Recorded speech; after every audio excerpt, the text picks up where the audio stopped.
அன்பார்ந்த உறவுகளுக்கு வணக்கம்.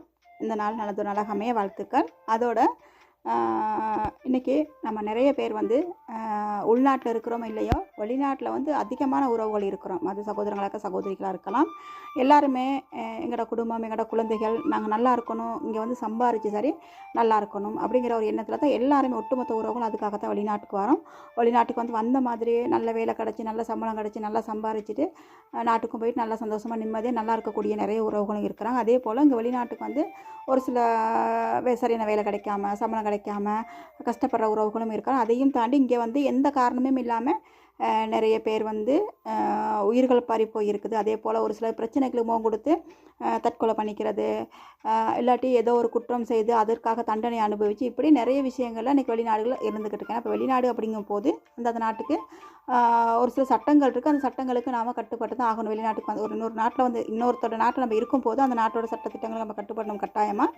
அதே போல் அந்த சட்டங்கள் ஒரு சாதாரண சட்டமாக இருக்காது இல்லையா? அப்போ அப்படி இருக்கும்போது நாம் இங்கே நம்ம நினச்ச மாதிரிக்க எதையுமே செய்ய முடியாது. அப்போ யாருமே அப்படி சட்டத்தை மீறி செய்யணும் அப்படிங்கிற ஒரு எண்ணம் வாரதில் இருந்தாலும் சந்தர்ப்ப சூழ்நிலை தான் அது தவறாக இருக்கலாம்.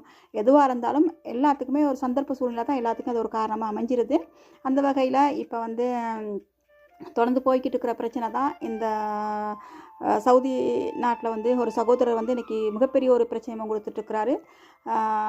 உண்மைக்குமே ரொம்ப வேதனையாக இருக்குது. இன்றைக்கி அவர் மட்டும் அவரை சார்ந்த குடும்பம், குழந்தைகள் இப்படிங்கக்கில் ஒருத்தர் 2 பேர் செய்த தவறுக்காக இன்றைக்கி ஒட்டுமொத்த அந்த குடும்பத்தில் இருக்கிற குழந்தைகள் எந்த ஒரு பிரச்சனையும் கொடுக்கக்கூடாது, எதையும் இழந்துடக்கூடாது அப்படிங்கிறதுக்காகத்தான் நான் இந்த பதிவை முன்வைக்கிறேன்.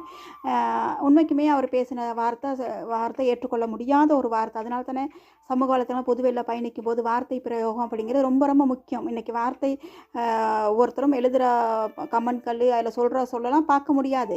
ஒரு படித்த பிள்ளைகள் இப்படி எழுதக்கூடிய அவ்வளோ இல்லை. ஆனால் நம்ம படிச்சிருக்கோமோ இல்லைங்கிறதையும் தாண்டி எவ்வளோ மோசமாக எவ்வளோ எழுதணுமோ அந்த அளவுக்கு மோசமான வார்த்தைகளை நிறைய பேர் பதிவு பண்ணுறீங்க.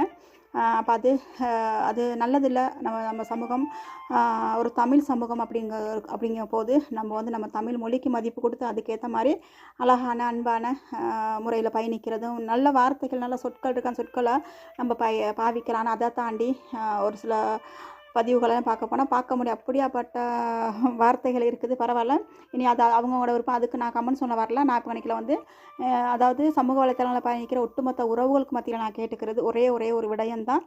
அவர் தவறு செஞ்சிட்டாரு, அது தவறு தான், அதுக்கு வேறு மாற்று கருத்தே இல்லை. அதே போல் அவருக்கான தண்டனையோ